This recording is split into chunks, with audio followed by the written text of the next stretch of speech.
ভগবান, please help me. আমাকে আমার বাড়িতে ঠিক মতো পৌঁছে দাও প্লিজ।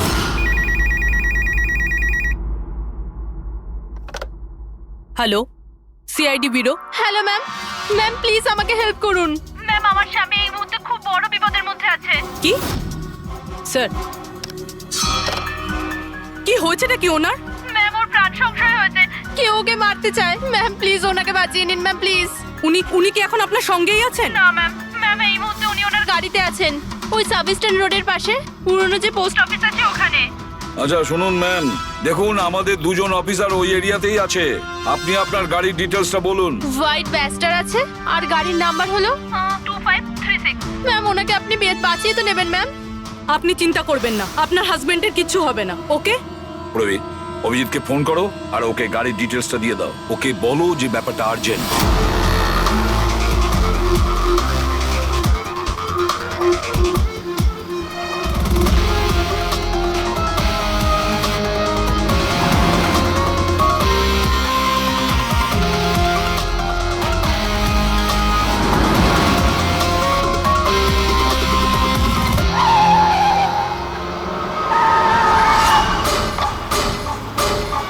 হ্যাঁ, এই নাম্বারটাই। ও গাড়ি এইভাবে কেন চালাচ্ছে? এ তো অ্যাক্সিডেন্ট করে দেবে।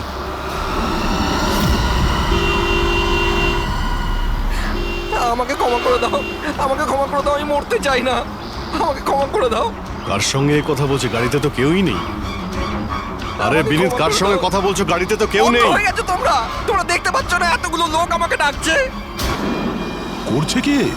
আমাকে ক্ষমা করে দাও, আমি মরতে চাই পাগল না। হয়ে গেছে মনে হচ্ছে। বিনীত, বিনীত, বিনীত, তোমার অ্যাক্সিডেন্ট হয়ে যাবে, গাড়িটা থামাও বলছি।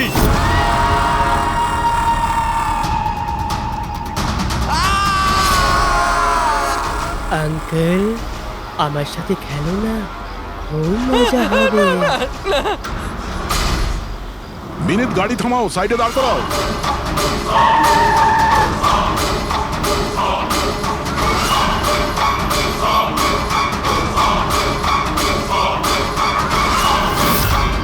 দাঁড়িয়ে যাও। বিনীত, বিনীত, বিনীত।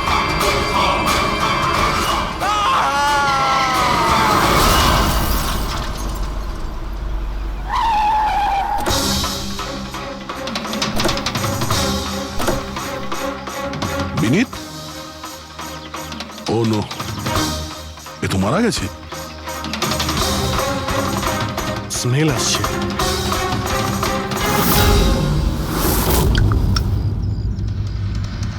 মদ। ড্রিঙ্ক করে গাড়ি চালাচ্ছিল, কিন্তু ও গাড়িতে কথা বলছিল কার সাথে? মদের নেশায় ভুলভাল বকছিল। মদ খেলে তো এটাই হয়, অ্যাক্সিডেন্ট। আপনি তো আমাকে কথা দিয়েছিলেন না যে বিনীতের কিছু হবে না, তো এটা কি হয়ে গেল? দেখুন ম্যাডাম, যদি ওনার অন্য কোনো দের হাত থেকে প্রাণ সংশয় থাকতো, আমরা ওনাকে নিশ্চয়ই বাঁচাতাম। কিন্তু উনি তো নিজেই মদ খেয়ে গাড়ি চালাচ্ছিলেন। আপনি তো জানেন এটা কতটা ডেঞ্জারাস। না, ওনার প্রাণ ওনার নিজের জন্য যায়নি, বরং তাদের জন্য গেছে যারাও এতদিন ধরে ওকে বিরক্ত করছিল। কারা? সকাল সন্ধে ঘুমিয়ে জেগে সব সময় ওকে বিরক্ত করত। উনি এতটাই চিন্তিত হয়ে গিয়েছিলেন যে উনি নিজের বিজনেসেও পুরোপুরি নজর দিতে পারছিলেন না। কোন লোকের কথা বলছেন আপনি? একটু পরিষ্কার করে বলুন। ম্যাম, বিনীতের মৃত্যু আমাদের সামনে হয়েছে, আর ওই সময় ও ছাড়া গাড়িতে কেউ ছিল না। তাহলে ওর মৃত্যুর দোষ আপনি অন্য কারোর ঘাড়ে চাপাচ্ছেন কেন? কারণ ওনার খুন হয়েছে। মার্ডার, এটা মার্ডার। মার্ডার হয়েছে? আপনি কি জানেন কারা করেছে এটা? আত্মারা। হতে পারে আপনারা ওই আত্মাটাকে দেখতে পাননি, কিন্তু বিনীত ওদের পরিষ্কারভাবে দেখতে পেত। সিআইডিরা আত্মাটাত্মায় বিশ্বাস করে না।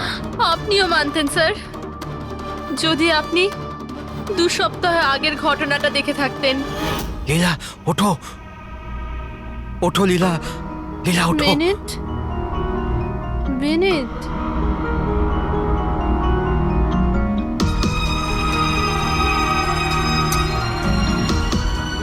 বিনীত,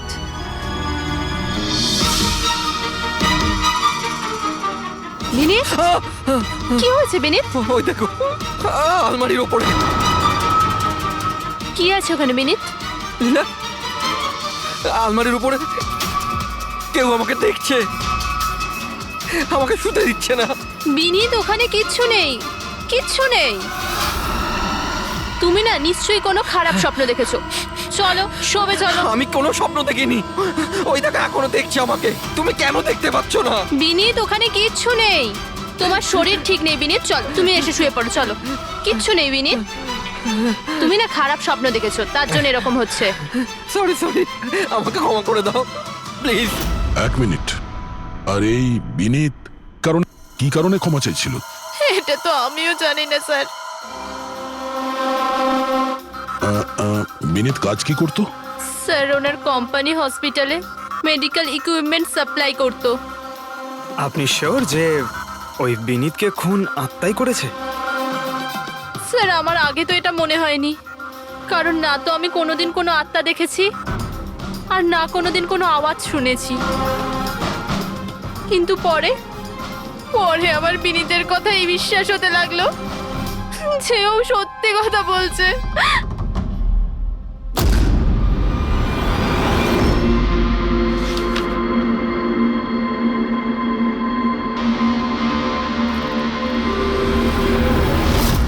হ্যাঁ বস, এর মৃত্যুর একটাই কারণ চোখে পড়ছে, এর মাথার ওপর লাগা আঘাতটা, যেটা অ্যাক্সিডেন্টের কারণে লেগেছে। ঠিক তো ডক্টর সালুকে? আর কোনো কারণ নেই তো? হ্যাঁ, দয়া, ভিসারের স্যাম্পলকে চেক করা এখনো বাকি আছে, কিন্তু প্রাইমা ফেসি তো এটাই বলছে মৃত্যুর কারণ অ্যাক্সিডেন্ট। আর বস, এর রক্তের মধ্যে আমি অ্যালকোহল অনেকটা বেশি মাত্রায় পেয়েছি। ও, আমার মনে হচ্ছে সেই কারণেই ওর হ্যালুসিনেশন শুরু হয় আর ও ধাক্কা মেরে দেয়। তার মানে হলো এটা কোনো খুনের ব্যাপার নয়? আমরা চাইলেই ওদের বডিটা ফেরত দিয়ে দিতে পারি। যদি কোনো ডাউট থাকে সেটা ভিসারের স্যাম্পল থেকে জানা যেতে পারে। কি জানি স্যার, আমার কেমন যেন মনে হচ্ছে যে এই কেস অতটা সোজা নয়। কারণ আমরা যখন লীলাকে জিজ্ঞাসা করলাম যে এই বিনীত কার কাছে ক্ষমা চাইছিল, তখন কথাটা এড়িয়ে গেল। আমরাও কি শেষকৃত্যে যাব নাকি? ওখানে আত্মীয়রাও থাকবে, বন্ধুরাও থাকবে, অনেকেই থাকবে। যদি কিছু জানতে পারা যায়। যাও, নিশ্চয়ই যাবে ফিউরালে।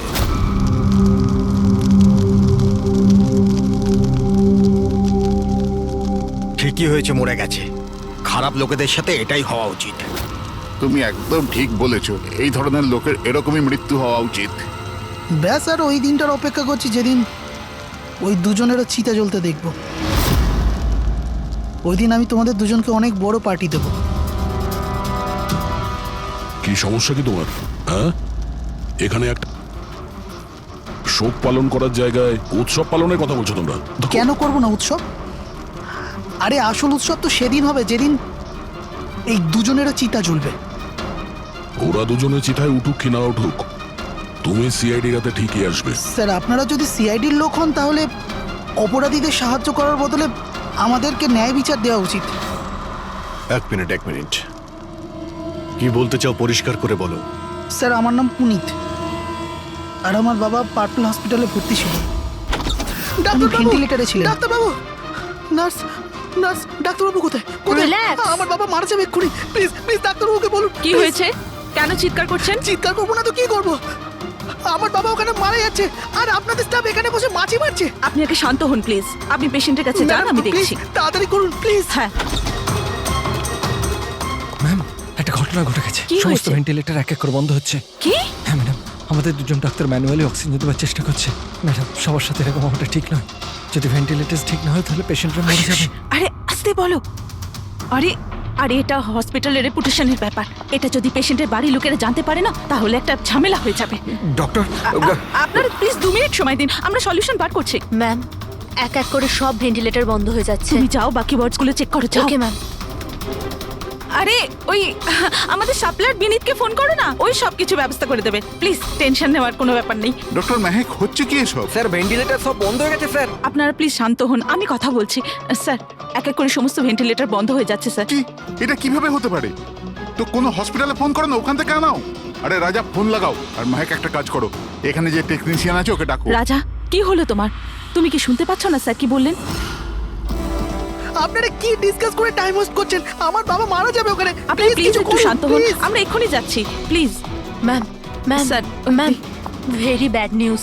দুটো পেশেন্টের জীবন চলে গেছে, 5টা পেশেন্ট খুব ক্রিটিক্যাল অবস্থায় আছে। স্যার আজ আমাদের পরিবারের লোক আমাদের সাথে নেই, এর জন্য দায়ী শুধুমাত্র এই 3 জন লোক, বিনীত, মেহেক আর রাজা। আচ্ছা, এই বিনীত তো ইকুইপমেন্ট সাপ্লাই করতো, তাই না? হ্যাঁ স্যার। আর বাকি দুজন? স্যার যেদিন এই ঘটনাটা ঘটেছিল সেদিন মেহেক ডক্টর ইনচার্জ ছিল, আর রাজা হসপিটালে অ্যাডমিন সামলাতো। আচ্ছা, এনারা দুজনই কি শুধু হসপিটাল থেকে এসেছেন নাকি ওখান থেকে আরো অনেকে এসেছেন? এসছে স্যার, ওই হেড নার্স পরিণীতা, ওই শেখর যে মেনটেন্যান্সে ছিল, আর উনি ডক্টর কেদার, এই হসপিটালের মালিক। ঠিক আছে, এখন শান্ত হয়ে যাও। আমরা এই মামলার গভীরে যাব। যদি তোমার বাবার সঙ্গে কোনো অন্যায় হয় তো ন্যায় বিচার তুমি নিশ্চয়ই পাবে।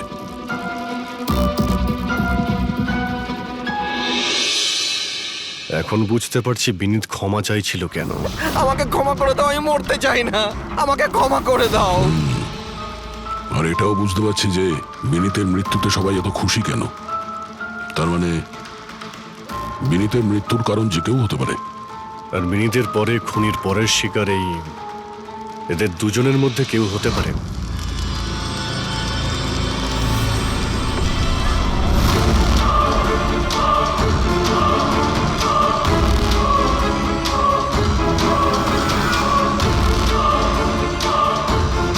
আমাকে ক্ষমা করে দাও। তুমি আমাকে কেন মরতে দিলে? আমার পিছু নিও না।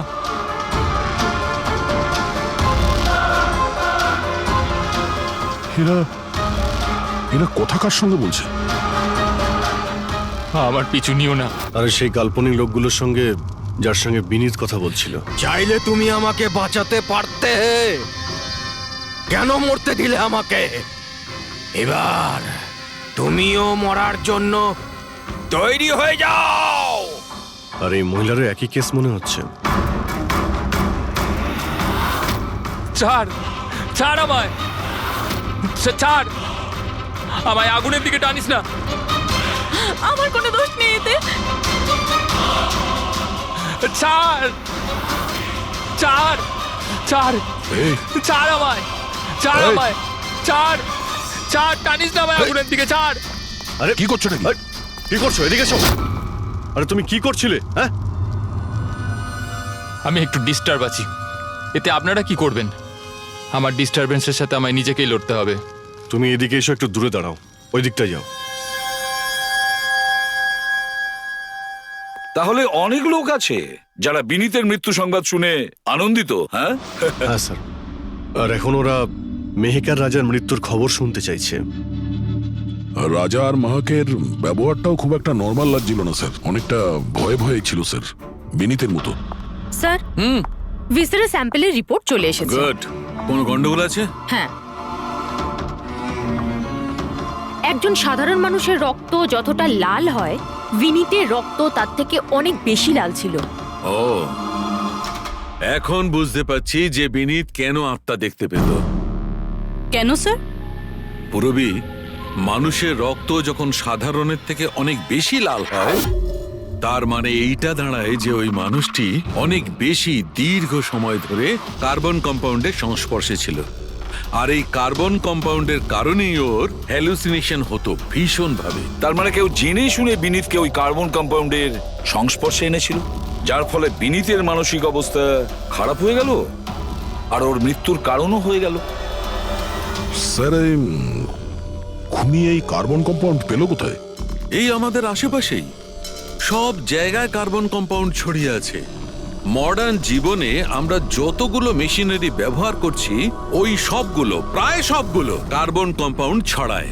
হ্যাঁ, যে কেউ মেশিনের উপর এরকম কারুকার্য করে এটা করতেই পারে, তার মানে বিনির গাড়িতে বসার আগে এরকম কোনো কেমিক্যালের সংস্পর্শে এসেছিল, যার জন্য ওর এইসব হ্যালুসিনেশন এইসব হচ্ছিল স্যার। ঠিক কথা বস, গাড়িটার এক্সস্ট সিস্টেমটা চেক করতে হবে। গন্ডগোলটা ওখানেই হয়েছে।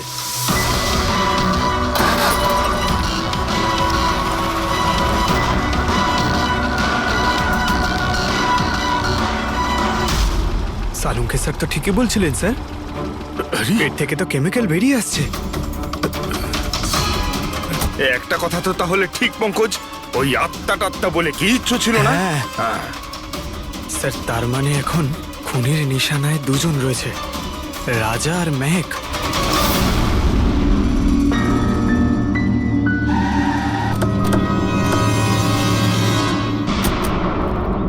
শ্মশানে রাজার ব্যবহারটা খুব একটা ঠিক ছিল না, এখনো ওর মানসিক অবস্থা ঠিক নয়। আরে স্যার, দরজা তো খোলা।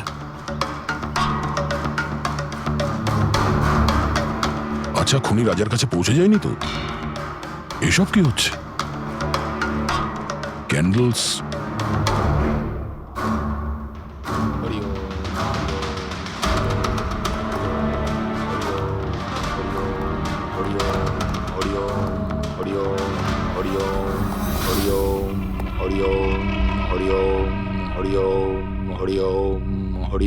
রাজা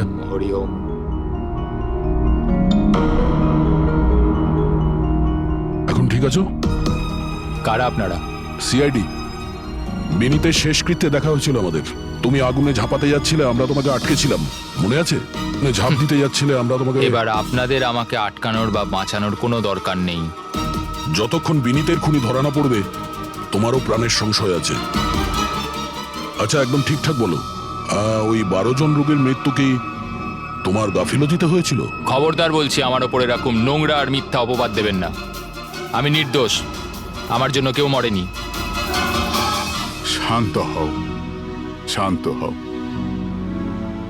রাজাকে অনেক কষ্টে শান্ত করেছি, ওকে ডাকাবেন না। আপনি কে? আমার নাম শ্লোক। আমি রাজাকে এই খারাপ সময় থেকে বার করে আনবার চেষ্টা করছি। ও, তার মানে আপনি সাইকিয়াট্রিস্ট? সাইকিয়াট্রিস্ট নয়, সাইকি, মিডিয়াম। এই জগৎ আর অন্য জগতের সঙ্গে একটা সেতু ভেবে নাও। অন্য জগৎ? অন্য আবার কোন জগৎ? ওই আত্মাদের জগৎ। যদিও আমরাও একটা মাধ্যম, অপরাধ দুনিয়া থেকে নিয়ে জেলের ভেতর গারদের পেছনে পৌঁছানোর পুল। আপনারা আমাকে জেলে পাঠাবার চেষ্টা করছেন কেন?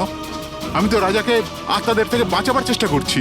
রাজাকে আত্মার থেকে নয়, কেমিক্যাল পয়জন থেকে বাঁচানোর দরকার। আর বন্ধ করো তোমার এই ঢং, বুঝেছো? স্যার, ও কোন দিকে ইঙ্গিত করছে? ওই বুড়ো লোকটার দিকে, যে এসির নিচে দাঁড়িয়ে রয়েছে। ও কার কথা বলছে? আমি তো কাউকে দেখতে পাচ্ছি না। আমিও দেখতে পাচ্ছি না। মানুন বা না মানুন, এই ঘরের মধ্যে কোনো শক্তিশালী আত্মা আছে যে রাজার ক্ষতি করতে চাইছে। এক্ষুনি জেনে যাবেন।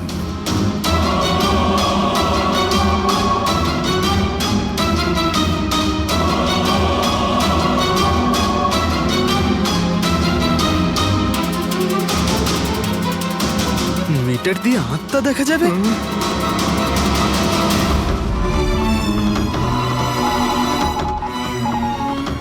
দেখলেন, ওই আত্মাটা এসির পাশেই আছে। আমার ইএমএফ মেশিন মিথ্যে বলবে না।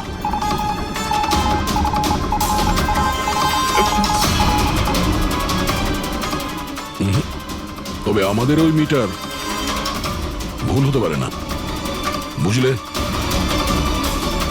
ফ্রেডি, মনে হচ্ছে রাজার ও কার্বন কম্পাউন্ডের অ্যাকশন ওর গাড়ির থেকেই হয়েছে। একটা কাজ করো, এই মিটারটা নিয়ে যাও, ওর গাড়িটা চেক করো। ফ্রেডি। পঙ্কজ, তাহলে বলো, তুমি বিনীতের ফিউরিনালে কি দেখেছো? আমি কাউকে দেখিনি, আমি কিছু দেখিনি। মিথ্যা কথা বলো না। যদি কিছু দেখেই না থাকো তাহলে পালালে কেন? আমি মিথ্যে বলছি না, আমি সত্যি কাউকে দেখিনি। আচ্ছা, হাসপাতালে যে 12 জন মারা গিয়েছিল সেটা কি তোমার গাফিলতির জন্যই হয়েছিল? আমার গাফিলতিতে? দেখুন, আমার দ্বারা যতটা সম্ভব আমি সব চেষ্টা করেছি। আমি ডাক্তার কেদারের সঙ্গে কথা বলেছিলাম, কিন্তু উনি তো কোনো অ্যাকশনই নিলেন না। তাহলে আমি আর কি করতে পারি? আচ্ছা, তার মানে হলো এটা ডক্টর কেদারের ভুল। ওনার থেকেও তো বেশি দোষ ছিল ওই রাজা। ওর একবার দেখা উচিত ছিল যে ভেন্টিলেটরসগুলো কাজ করছে কি না, ওগুলো সময় মতো সার্ভিসিং হচ্ছে কি না। তাহলে কি দোষী রাজা? রাজা আর বিনীত দুজনেই। বিনীতেরও ভেন্টিলেটর সাপ্লাই করার আগে দেখে নেওয়া উচিত ছিল যে ওগুলো ঠিকঠাক কাজ করছে কি না। কতগুলো জীবন নির্ভর করছিল ওই ভেন্টিলেটরসগুলোর উপরে। মনে হচ্ছে রাজা আর বিনীতের জন্য তোমার মনে অনেক রাগ আছে।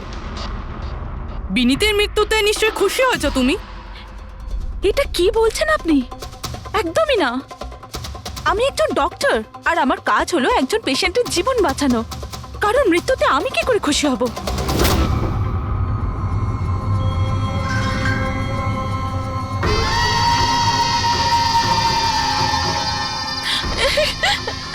ও আবার এসে গেছে, আবার এসে গেছে। কিন্তু কিন্তু এখানে তো কেউই নেই। পিছনে। আরে এখানে কেউই নেই। দেখো, তুমি ভয় পেও না। যতক্ষণ আমি আছি তোমার কিছু হবে না, ঠিক আছে?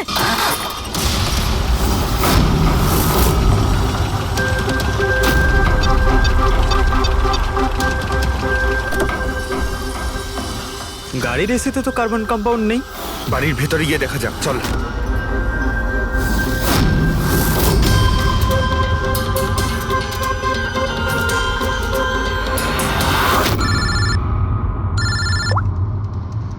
হ্যাঁ পূরবী, মেহেকের বাড়িতে কোনো কেমিক্যাল পাওয়া যায়নি? ঠিক আছে, যতক্ষণ ওই খুনি ধরা না পড়ে ততক্ষণ তুমি ওর সঙ্গেই থাকো, ঠিক আছে? স্যার, হ্যাঁ, কার্বন কম্পাউন্ড এখানে কোথাও নেই। কোথাও কোনো কেমিক্যাল পাওয়া যাবে না। বিজ্ঞানের জগৎ আর কেমিক্যালের জগতের বাইরেও আর একটা জগৎ আছে, মানুন অথবা না মানুন। চুপ, মুখ বন্ধ। যতক্ষণ বলতে না বলবো মুখ খুলবে না। রাজাবাবু, আপনার ভয়ের কোনো কারণ নেই, আমরা আছি এখানে। যতক্ষণ না ওই খুনি ধরা পড়বে সিআইডি আপনার সঙ্গেই আছে। আমার সিআইডির দরকার নেই। ইনি রয়েছেন না আমার সুরক্ষা করার জন্য। আরে এটা কিভাবে সম্ভব? না রাজার বাড়িতে কেমিক্যাল পাওয়া গেছে আর না মেহেকের বাড়িতে পাওয়া গেছে, এটা কি করে সম্ভব? স্যার, আমরা রাজার বাড়িটাকে ভালো করে চেক করেছি, এক একটা কোণা দেখেছি, ওই গাড়িটাও চেক করেছি, কোথাও কিছু পাওয়া যায়নি। হ্যাঁ, কিন্তু দয়া, যদি কোনো কেমিক্যাল ব্যবহারই না হয়ে থাকে তাহলে রাজা আর মেহেকের হ্যালুজিনেশন হলো কি করে? কোনো তো একটা কারণ থাকবে। আর স্যার, যেভাবে বিনীতের কারের এসিতে কেমিক্যালের ব্যবহার করা হয়েছে, এটা কোনো আনপ্রফেশনাল কেউ করেছে বলে আমার মনে হয় না। একটা কাজ করা যাক, যারা মারা গেছে তাদের বাড়িতে দেখো, হয়তো কেউ থাকতে পারে যে কেমিক্যালের বিষয়ে খুব ভালো করে জানে, বা কেউ কেমিক্যালের এক্সপার্ট। আর হ্যাঁ, হসপিটালের ওই স্টাফকে ডাকো। চিফ নার্স যে আছে না, হেড নার্স পরিণীতা, আর হেড টেকনিশিয়ান শেখর, আর মালিক কেদার, তিনজনকেই ডাকো। দেখা যাক।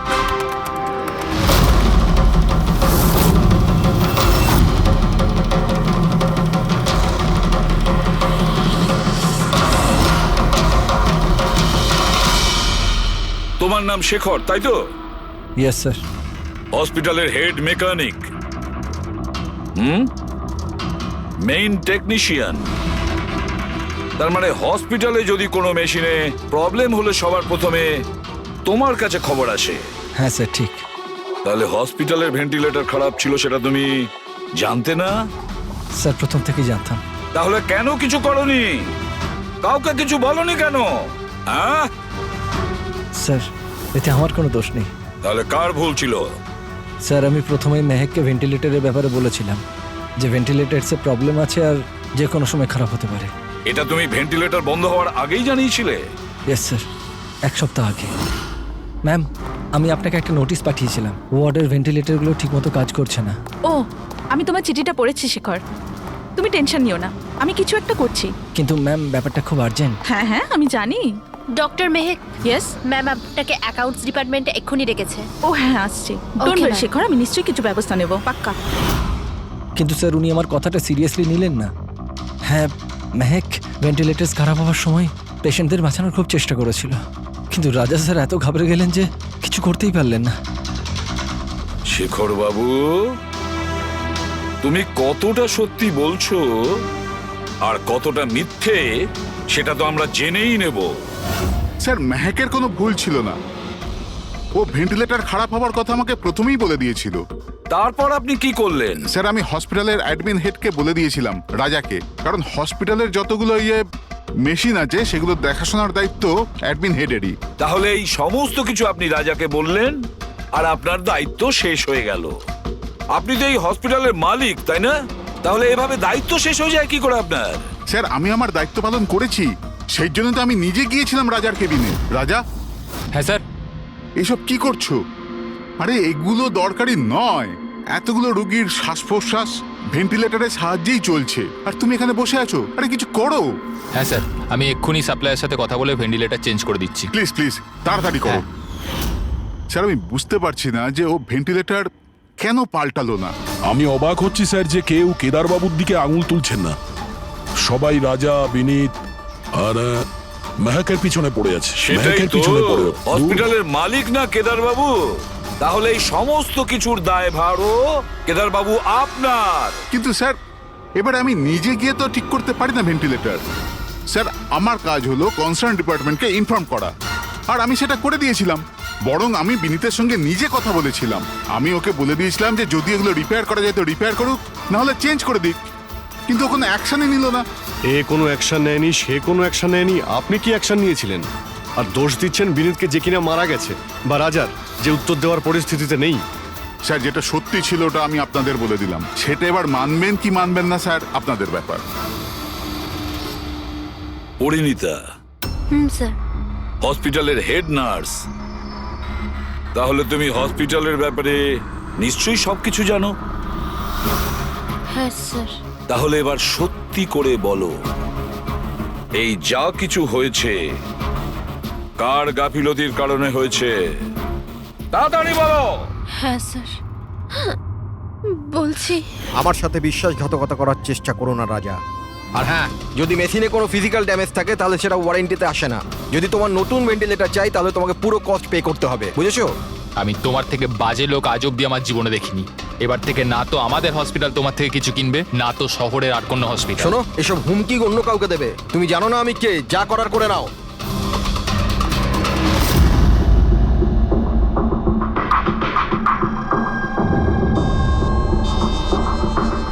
এই যা কিছুই হয়েছে এই রাজা আর বিনীতের ঝগড়ার কারণেই হয়েছে। দুজনের ঝগড়াতে স্যার এতগুলো লোকের প্রাণ চলে গেল। তবে নতুন ভেন্টিলেটরের ব্যবস্থা রাজার করা উচিত ছিল। স্যার এই রোগীদের পরিবারের মধ্যে 3 জন এমন আছে যারা কেমিক্যাল ইঞ্জিনিয়ারিং করেছে। আচ্ছা, 3 জন? তাহলে ওদের ঠিকুজি কুষ্টি বের করো, দেখি কি আছে।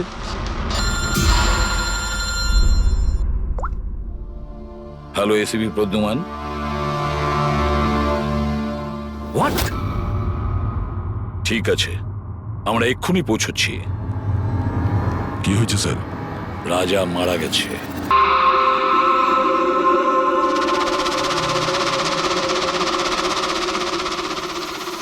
দয়া, এর মৃত্যু তো মাথায় চোট লাগার কারণেই হয়েছে। মনে হচ্ছে ছাদ থেকে লাফ দিয়েছে। হতে পারে হ্যালুসিনেশন এত জোরে হয়ে গেছে যে ঘাবড়ে গিয়ে রাজা উপর থেকে ঝাঁপ মেরে দিয়েছে। আর তুমি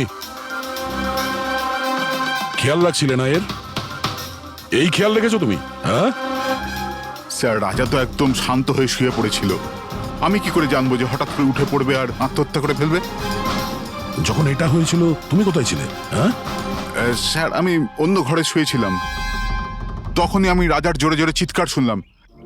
আমি আত্মাদের সহ্য করতে পারছি না, আমার নিস্তার চাই, মুক্তি চাই। আর যতক্ষণ আমি ওর কাছে পৌঁছবো ততক্ষণ ও ছাদ থেকে পড়ে গেছে। বাহ, কি অদ্ভুত ব্যাপার। রাজাকে একলা রেখে তুমি নাকে তেল দিয়ে ঘুমোচ্ছিলে? হ্যাঁ, আমি তো মনস্থির করেই ছিলাম ঘুমোবো না। কে জানে কিভাবে ঘুমিয়ে পড়লাম। নিশ্চয়ই আমাকে ওই আত্মাগুলোই ঘুম পাড়িয়ে দিয়েছিল। আপনি এটা দেখুন স্যার, মিটারের রিডিং কত বেড়ে গেছে। আমারও কিন্তু একটু ক্লান্তি ভাব লাগছে স্যার। আর দ্বিতীয়বার যদি আমাকে এই মিটার দেখিয়ে দিস না তাহলে মনে রাখিস। দয়া, 1 মিনিট ভাই, একটু মিটারটা দেখি। এই নিন। এই মিটারটা আমি রাখছি। হ্যাঁ, আমি ফেরত দিয়ে দেবো পরে। ঠিক আছে স্যার, কিন্তু দিয়ে দেবেন। হ্যাঁ, দিয়ে দেবো। বরং এখন তুমি বাড়ি গিয়ে একটু আরাম করো। ক্লান্ত হয়ে গেছো, একটু দুর্বলও লাগছে। হ্যাঁ হ্যাঁ স্যার। ঠিক মতো ঘুমও হয়নি। যাও আরাম করো। এটা কি ডক্টর সালুকে? ওকে যেতে দিলেন আর এই মিটারটা রেখে দিলেন? দয়া, এই যে মিটারটা না, এটা খুব কাজের জিনিস।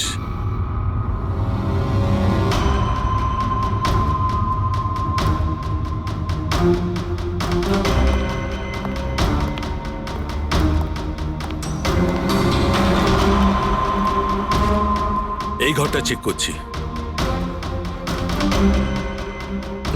হ্যাঁ ডক্টর, নেই। ওপরে যাওয়া যাক।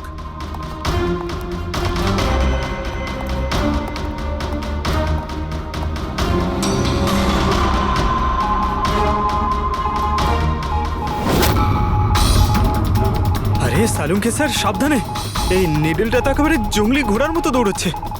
মাই গড, আমরা এখানে এইভাবে দাঁড়িয়ে থাকতে পারি না দয়া। আমাদের প্রোটেক্টিভ পোশাক পরতে হবে। Protective gears? ওটা কি কারণে ডক্টর? আরে দয়া, আমাদের সুরক্ষার জন্য।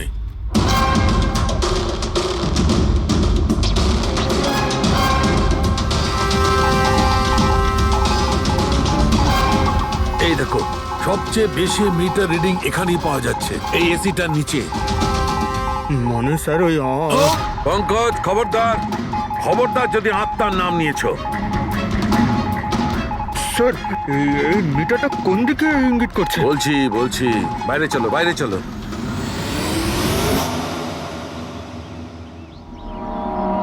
দেখেছো দয়া, এটা হচ্ছে ইএমএফ, ইলেকট্রোম্যাগনেটিক ফিল্ড ডিটেক্ট করে এটা।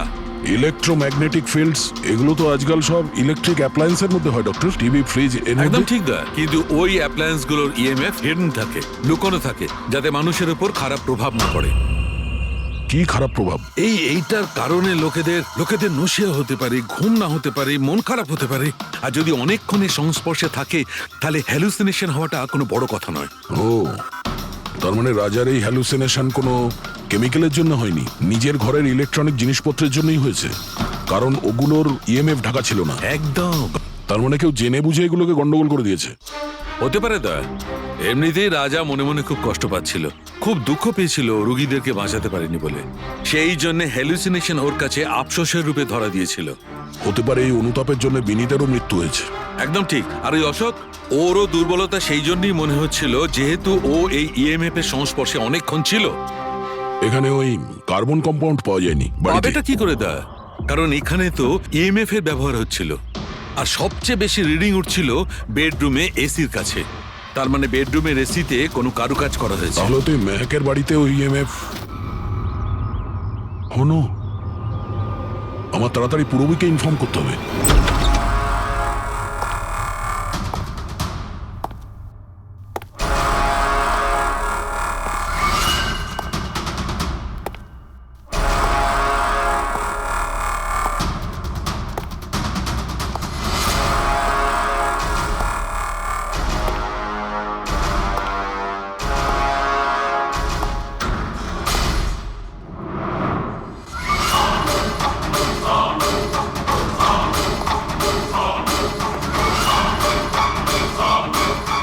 আমাকে একবার মেরে শান্তি হয়নি তোমার?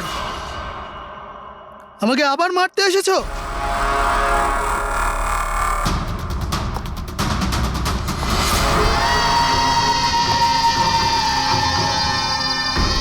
তুমি?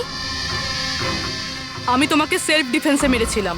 আর তাছাড়া তুমি একজন অপরাধী। অপরাধীদের কি পরিবার থাকে না? তোমার জন্য আমার মেয়ে অনাথ হয়ে গেছে। আর এই রক্ত দেখছো, সব তোমার জন্য। আমি আর তোমাকে ছাড়বো না। দেখো, আমার কাছে আসবে না। আমি কিন্তু মেরে দেবো। আমি তোমাকে ছাড়বো না। আমার কাছে আসবে না। আমি কিন্তু বলছি মেরে দেবো। আমি বলছি আমার কাছে আসবে না। আমি মেরে। পূরবী, কি করছো তুমি? ছাড়ো এটা। স্যার, ওই যে ওই লোকটা। কি? স্যার এখানে স্যার ওনাকে ধরুন, উনি আমাকে মারতে চান। এক মিনিট, আগে এখান থেকে বাইরে চলুন, তাড়াতাড়ি চলো, প্লিজ তাড়াতাড়ি, প্লিজ তাড়াতাড়ি, ফার্স্ট। এই হলো সেই তিনজন যাদের সম্পর্ক কেমিক্যাল ইঞ্জিনিয়ারিং এর সঙ্গে আছে, সুহাস, দীপক আর কিশোর। খুনি এদের মধ্যে যে কেউ হতে পারে। না অভিজিৎ, কারের এসিতে কেমিক্যাল ফিক্স করাটা অন্য ব্যাপার, আর ইলেকট্রোম্যাগনেটিক ফিল্ডকে এত চাতুর্যের সঙ্গে ব্যবহার করাটা অন্য কথা। আমার মনে হচ্ছে ও এমন একজন লোক যার সায়েন্সে, মেডিকেল সায়েন্সের ওপর খুব ভালো দখল আছে, হয়তো কোনো ডক্টর অথবা সায়েন্টিস্ট। যেই করুক, সে ইলেকট্রোম্যাগনেটিক ফিল্ড ভালো মতন ব্যবহার করেছে, যাতে মেহেক আর রাজা ওরা দুজনেই যাতে ইএমএফ এর সংস্পর্শে থাকে। হতে পারে হসপিটালে ওরা দুজন নিজেদের কাজ করছিল, তখনও এই ইএমএফ ওখানে উপস্থিত ছিল। তাহলে স্যার হতে পারে হসপিটালের কোনো মেশিনের সাথেও গন্ডগোল করা হয়েছে। নিশ্চয়ই দয়া, নিশ্চয়ই। আর এটা ওই করেছে, হসপিটালের ভেতরেরই কেউ। তাহলে এই হলো সেই জায়গা যেখানে মেহেক আর রাজা বসতো। হ্যাঁ স্যার। আর কে কে যাওয়া আসা করতো এখানে? স্যার শুধু স্টাফেদেরই ভেতরে যাওয়ার পারমিশন ছিল, তাও যদি কোনো কাজ থাকতো তাহলে। মানে বাইরের কেউ এখানে ঢুকতেই পারতো না? না স্যার, এমনকি রুগীদেরও এখানে ভেতরে আসার অনুমতি ছিল না। তার মানে তো এটা বোঝা গেল যে স্টাফেদের মধ্যেই কেউ, মানে আপনাদের মধ্যেই কেউ একজন খুনি। এ আপনি কিভাবে বলতে পারেন? এটা আমরা বলছি না, এটা এই ইএমএফ মেশিনটাই আমাদের সবকিছু বলে দিয়েছে। আর এই ইএমএফ মেশিনের হিসাবে এই এসির সাথে কোনো গন্ডগোল করা হয়েছে। তার মানে রাজা আর মেহেককে মারার চেষ্টা করা হয়েছিল, কিন্তু বেচারা রাজা মারা গেছে। এসির সাথে গন্ডগোল? কি বলছেন আপনি? আমি তো কিছু বুঝতেই পারছি না। এই কথাটা এই রুমে থাকা শুধুমাত্র সেই বুঝতে পারবে যে নিজেই খুনি। আর ও আজ এখানে প্রোটেক্টিভ গিয়ার পরে এসছে, যাতে ইলেকট্রোম্যাগনেটিক ফ্রিকোয়েন্সিতে তার কোনো ক্ষতি না হয়, তাই তো? কি সে?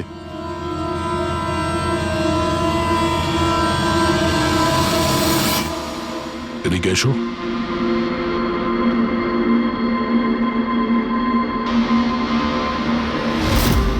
ফ্যাশন সেন্স তো তোমার খুব ভালো, শেখর। জামা কাপড়ের ভেতরে এই সুরক্ষা কবচ। দেখো, তোমার সমস্ত প্ল্যান আমরা জেনে ফেলেছি, তোমার ব্যাপারে সমস্ত খোঁজ খবর নিয়েছি। তুমি এখানকার এমন একজন টেকনিশিয়ান যে এসির সঙ্গে কোনো গন্ডগোল করতে পারে। এখন তাড়াতাড়ি বলো, কেন করেছো তুমি এসব? আমি করেছি এসব। আর কি ভুল করেছি আমি যদি মেহেক, বিনীতা, রাজার ওপর অভিযোগ লাগিয়েছি। তো এদের জন্য 12টা পেশেন্টের মৃত্যু হয়েছে, যেটা আমি দেখতে পারিনি। তারপর আমি ভাবলাম যে এদের এরকমই মৃত্যু দেওয়ার প্রয়োজন আছে, যেভাবে 12টা পেশেন্ট মারা গেছে। সেই জন্য আমি ইএমএফ আর কার্বন কম্পাউন্ডের বিষ ব্যবহার করেছি ওদের মারার জন্যে, যাতে এদেরকে এমন মৃত্যু দিতে পারি, মৃত্যু নয়, একটা ভয়ঙ্কর মৃত্যু। এটাই আমার ন্যায় বিচার। শাস্তি দেওয়ার অধিকার শুধুমাত্র আইনের আছে, অন্য কারো নয়, বুঝেছো? তুমি জানতে যে এই কেমিক্যাল ব্যবহার করলে ওদের হ্যালুসিনেশন হবে, ওই মারা যাওয়া রোগীগুলো ওরা সামনে দেখতে পাবে, যার জন্য ও পাগল হয়ে যাবে, তাই তো? কিন্তু আমি আমার লক্ষ্য পূরণ করতে পেরেছি। যেরকম মৃত্যু আমি চেয়েছিলাম দিতে, সেরকমই মৃত্যু বিনীতা, রাজাকে আমি দিয়েছি। কিন্তু দুঃখের ব্যাপার, মেহেককে আপনারা শেষ মুহূর্তে বাঁচিয়ে নিলেন। সফল তো তুমি তখন হতে যদি তুমি কোনো অপরাধ না করে ওদেরকে শাস্তি দিতে। তোমার আর ওদের মধ্যে কি পার্থক্য রইল? এখন তুমিও একজন খুনি, তবে তুমি কি শাস্তি পাবে সেটা এখন আদালত ঠিক করবে।